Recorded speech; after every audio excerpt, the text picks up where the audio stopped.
Gildan Media presents Your Coach in a Box. Affordable, mind-enriching programs.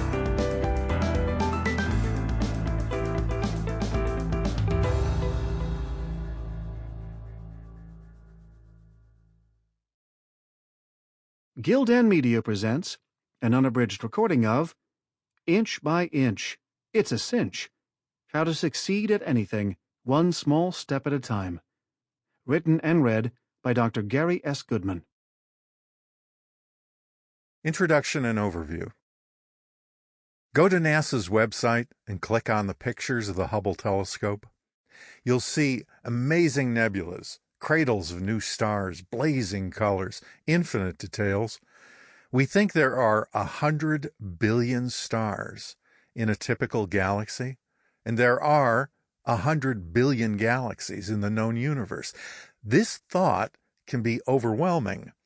Complexity of any type can make your jaw drop, your heart stop, and cause instant brain freeze. In other words, if we think something is too complicated, we shut down mentally and emotionally. We can only handle a certain number of inputs at once, given our limited bandwidth. If we receive too many signals, we overload. This explains why most people don't get much done, or certainly not enough to have the kind of life they want to lead. They see a result, such as a neighbor with a flashy new car, or a person with a great job at Google, or some other desirable achievement, and believe it is way beyond their modest skill to accomplish. The good news is we're like those celestial bodies, stars and planets, and we comply with the same laws. One of them is Newton's famous first law of motion, which states a body in motion tends to stay in motion, and a body at rest tends to stay at rest. Once we get underway, we have momentum, and it's relatively easy to keep going. I keep myself entertained on long drives by periodically watching my fuel consumption monitor. At first, in traffic before I reach the open highway, I'll get lousy mileage. But then after about 10 or more freeway miles, I put on the cruise control and I practically double my mileage right away. The gas gauge tells an important story. My car consumes a lot of energy at the beginning of a trek, but it takes far less fuel to keep going, and over the course of many hours, the fuel economy is optimized. Einstein said that a mark of genius is the ability to reduce the complex to the simple. If so, then I may be a genius, and you can become one too, because my profession consists of making order out of chaos, helping people of all kinds to get more out of their careers and businesses and lives. And I do it mainly through simplifying and redirecting focus. I'm a consultant, a coach, and a teacher. I identify the next step folks need to take to get from A to B. Put these micro moves into a sequence, and you have a plan. Test the plan to see if it works. When it does, you'll have a routine that you can use to create and grow enduring success.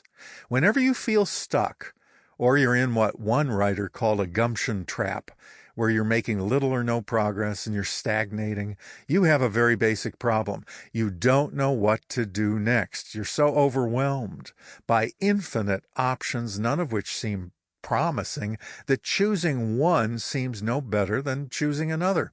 Or more to my point, you don't know how to do anything initially. So typically you don't choose and you stay where you are, or worse, you regress, going backward to a more primitive level of being and doing. It happens too often to too many of us, but there's a way to break through and find our way back to achievement. Do you remember how we learned the alphabet?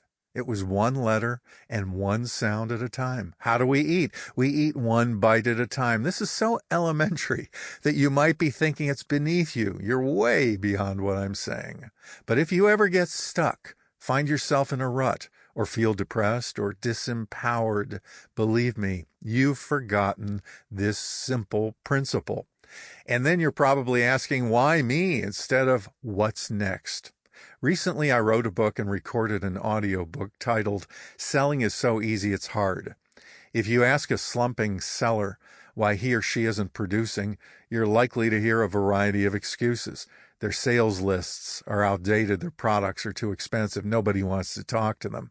But the real culprit is they've stopped doing the simple things, the blocking and tackling of sales. They're making fewer contacts, resulting in fewer buying decisions, resulting in diminished sales. Yes, I guess I need to make more contacts, they might acknowledge, but the truth is also deceiving.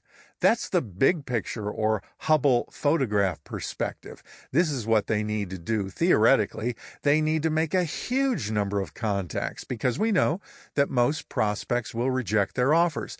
However, the tiny truth is they need to make the next contact. For now, just one contact will do. It'll get the ball rolling, dusting off the cobwebs while generating positive momentum toward the overall goal. Motivational speakers urge us to have bigger goals, but they make a mistake. They don't emphasize nearly enough taking baby steps to reach those goals. That's what we're doing here to succeed, because inch by inch, anything is a cinch. We see this in all walks of life. Ted Williams, the Hall of Fame outfielder for the Boston Red Sox, and the last person to hit over 400 in a season, offered this sage advice: get a good pitch to hit. When I was playing Pony League baseball, I heard a version of this. I was in the deepest slump ever of my nascent baseball career, empathizing with me, feeling the pain of every strikeout. My dad took to chanting little mantras from the bleachers. The one that stands out most in my memory is, "It just takes one, Gary."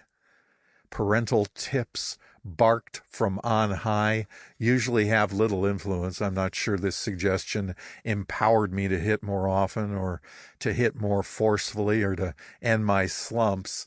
But as social scientists would say, the wisdom in this suggestion had a mighty sleeper effect on me. I've now taken the "it just takes one" philosophy to heart so many times in my career and life that I'm always finding effectiveness and new kernels of truth in it. I'm going to share them with you in this program. With this concept alone, you can be exponentially more powerful and successful in your career and life.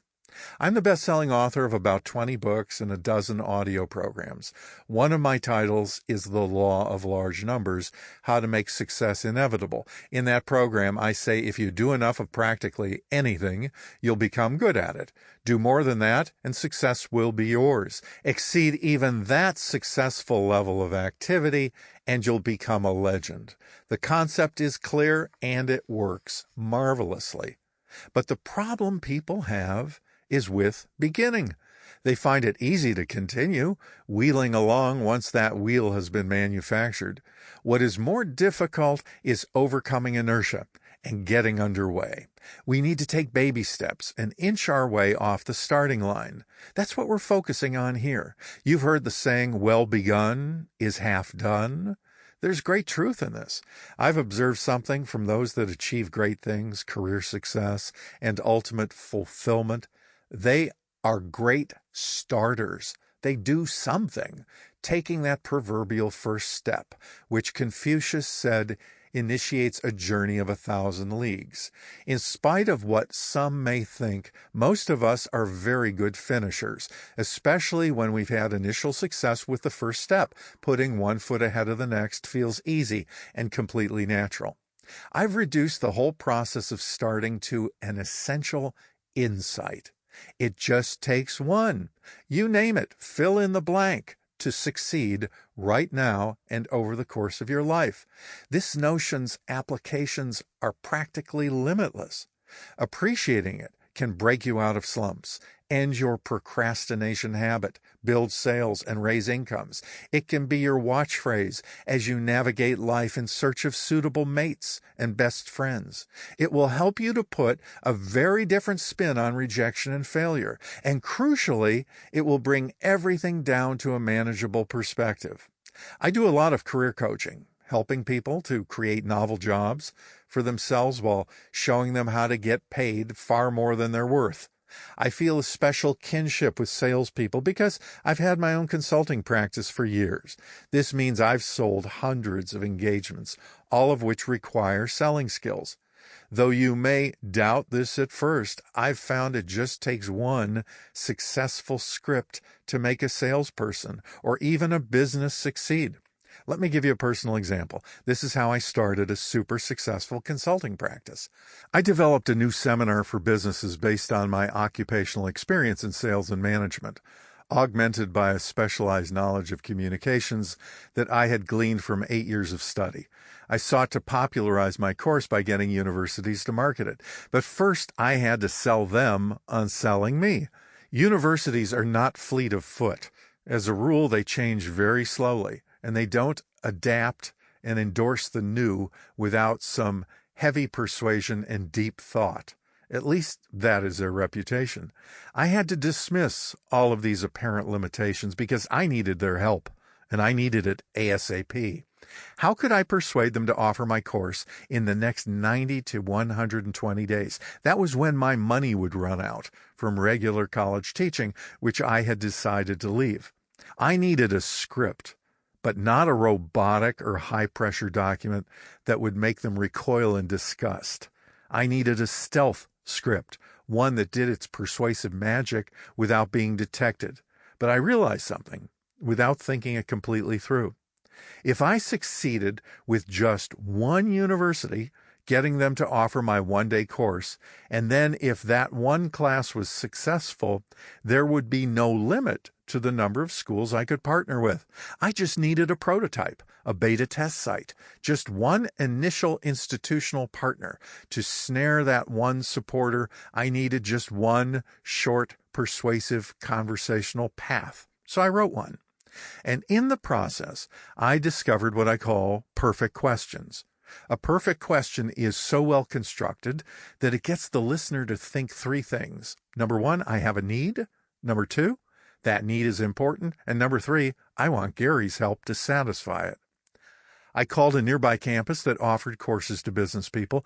After introducing myself and mentioning I was a college professor, I said, I've developed a new class for businesses, and I was wondering how we might pursue the prospect of offering it at your school. That is one super short, super specific, and super successful script.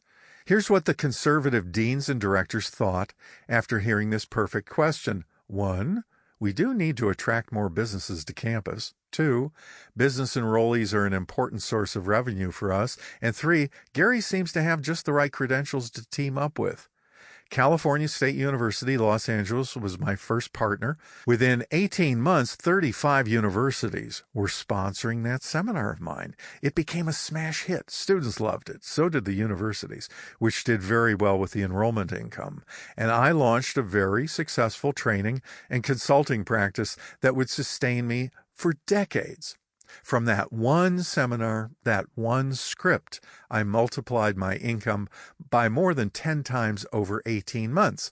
I did one of my trainings at a relatively small campus, and the huge business publisher Prentice Hall noticed. A senior editor contacted me and asked, "Do you want to write a book?" "I'll do better than that," I replied. "I'll write 2. Actually, I wrote 6 books in 5 years for Prentice Hall, and 3 or more of them became bestsellers. Again, all of this came from just one seminar, one school, one script.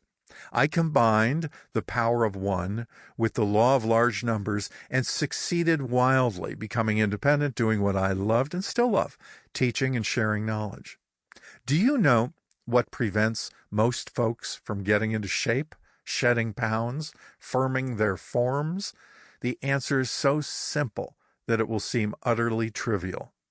The one obstacle is doing just one thing toward that goal. I have a set of weights beneath my desk. If I can get myself to simply pick up one of them and do one movement, the next movement will follow automatically. Then the next day, I just need to do that one repetition to spawn several. Take that first walk down the block. You don't need fancy athletic shoes or a note from your doctor. You need to open the door once and take that first step. You may have heard that we should drink something like 12 glasses of water every day to promote a healthy constitution. If you think of 12, you probably won't do it. The idea of 12 full glasses of water sounds like it would drown us. 12 are too many to contemplate. Even one full glass may be over the top for you. Fair enough. Go to your water source and pour in one mouthful and drink that. Refill until full, and then return later to do the same. A quota of 12 glasses is reached one sip at a time.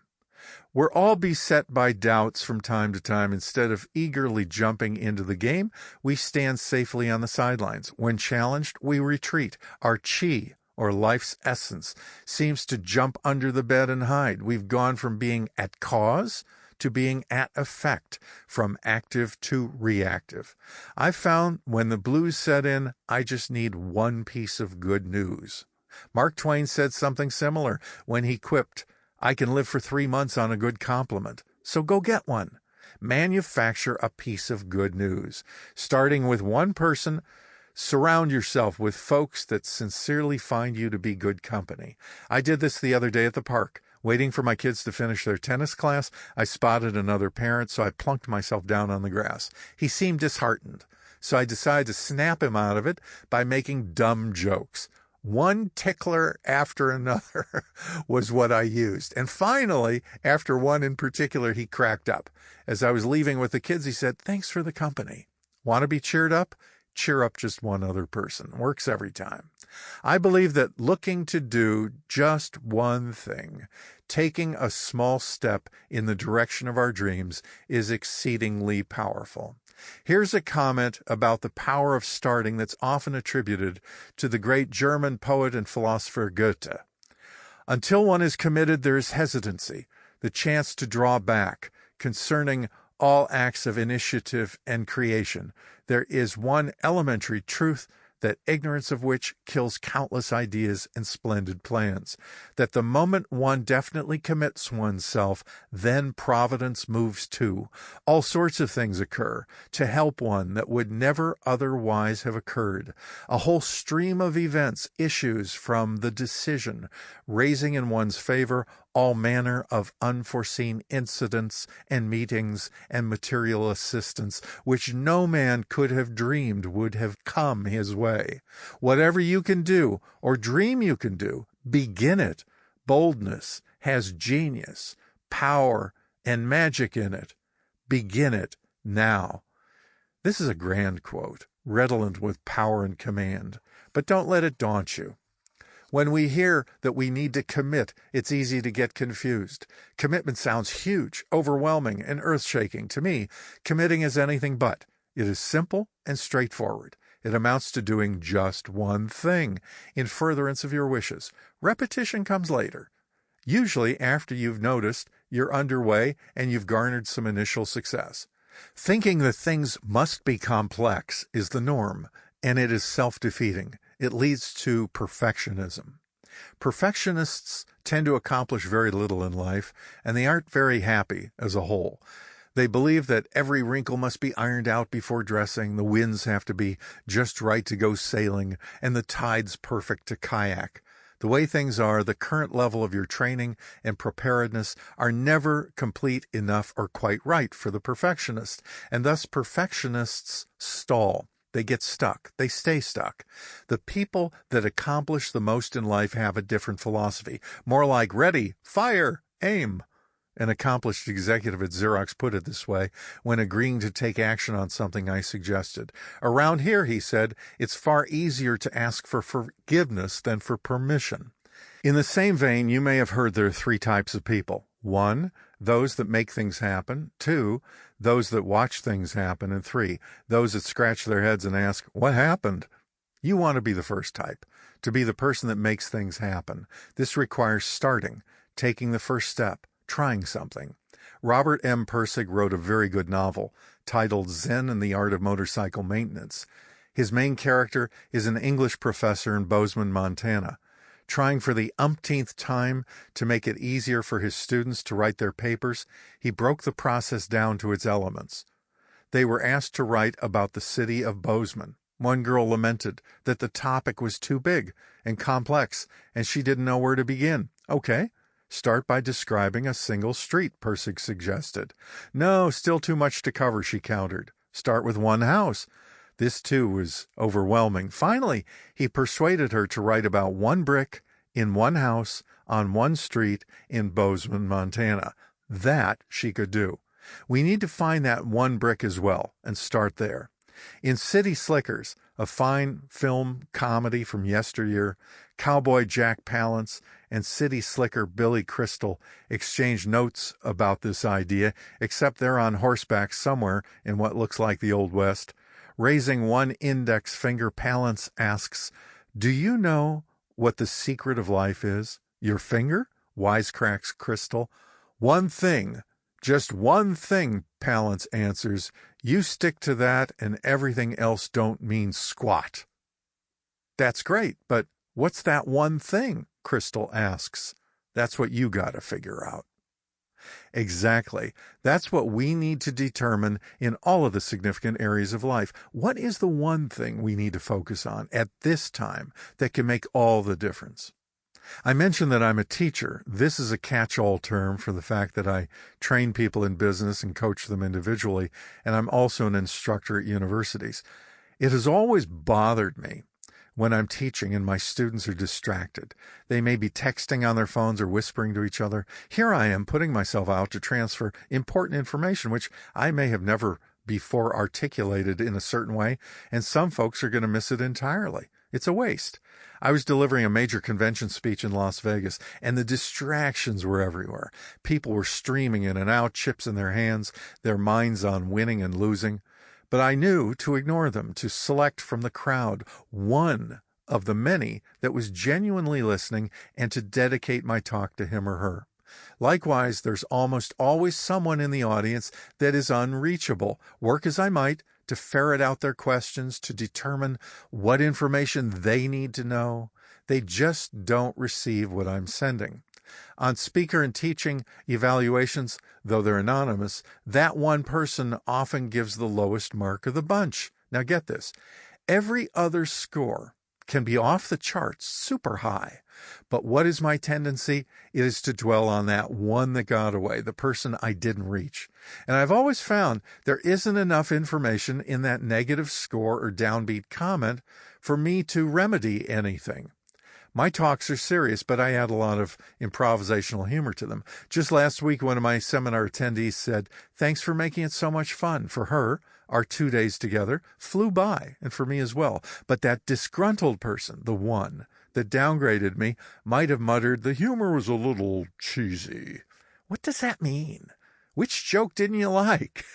Should I make these sessions more serious? And if I do, will I lose the attention and appreciation of everyone else?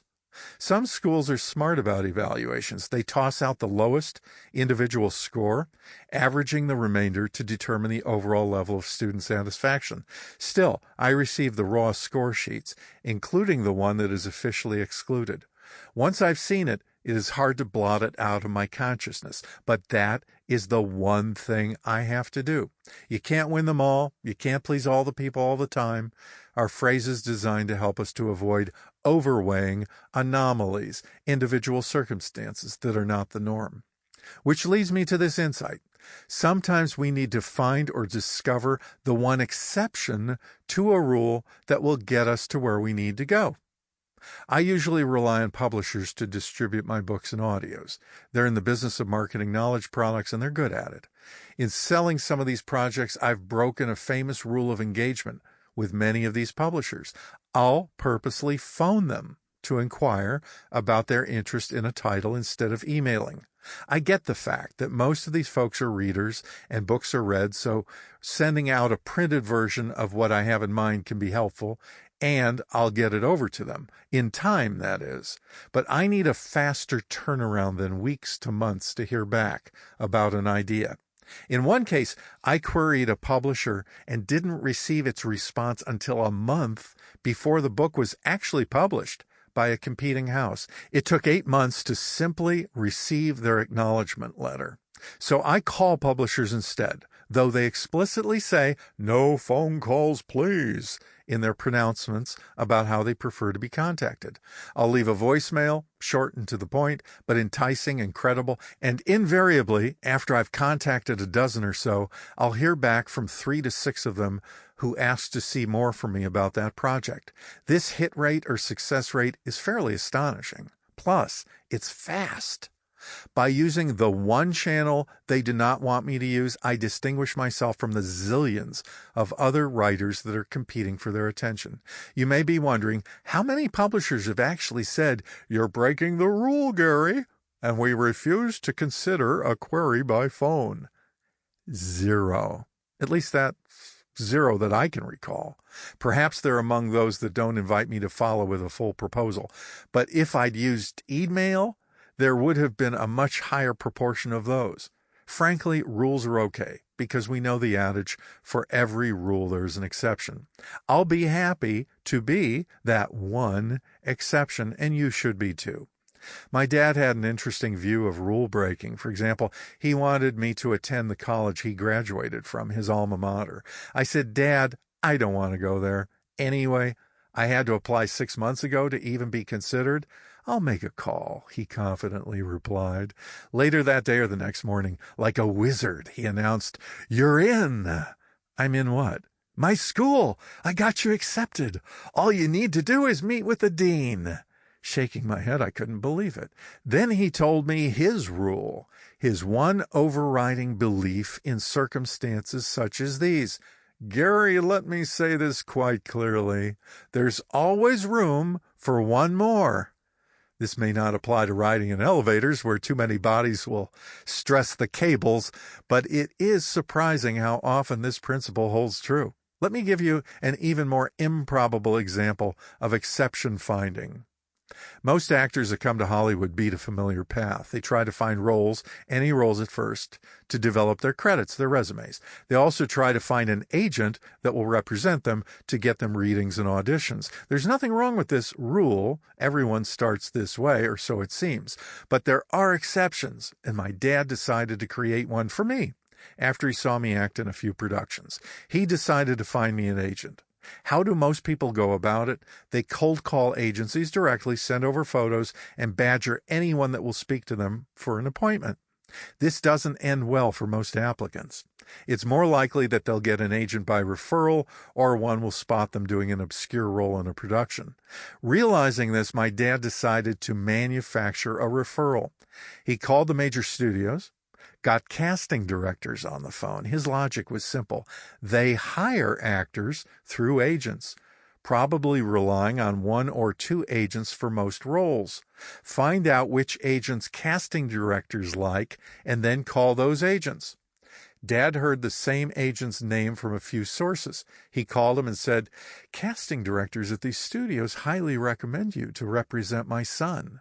Honored by the compliments, after one agent heard about a few of my credits, he consented to an interview with me, and voila! He signed me up and sent me to auditions within a few weeks.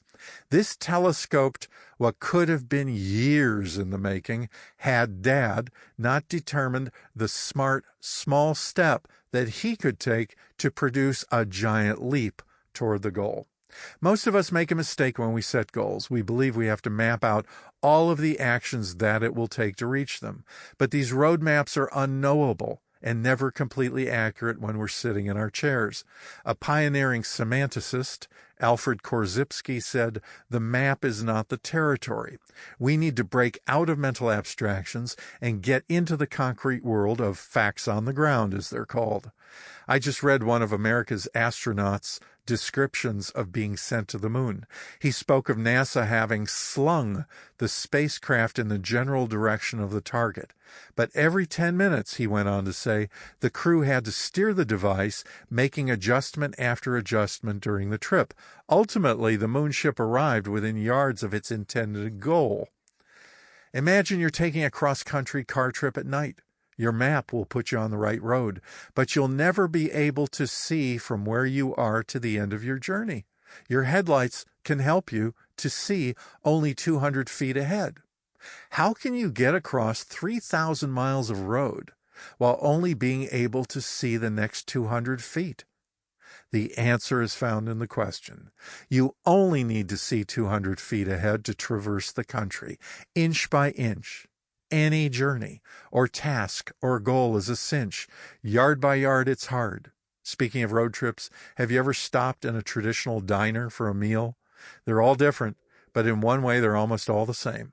Near the cash register framed on the wall, you'll spot the first dollar that establishment ever earned. A dollar won't buy anything on the menu. Sample complete. Ready to continue?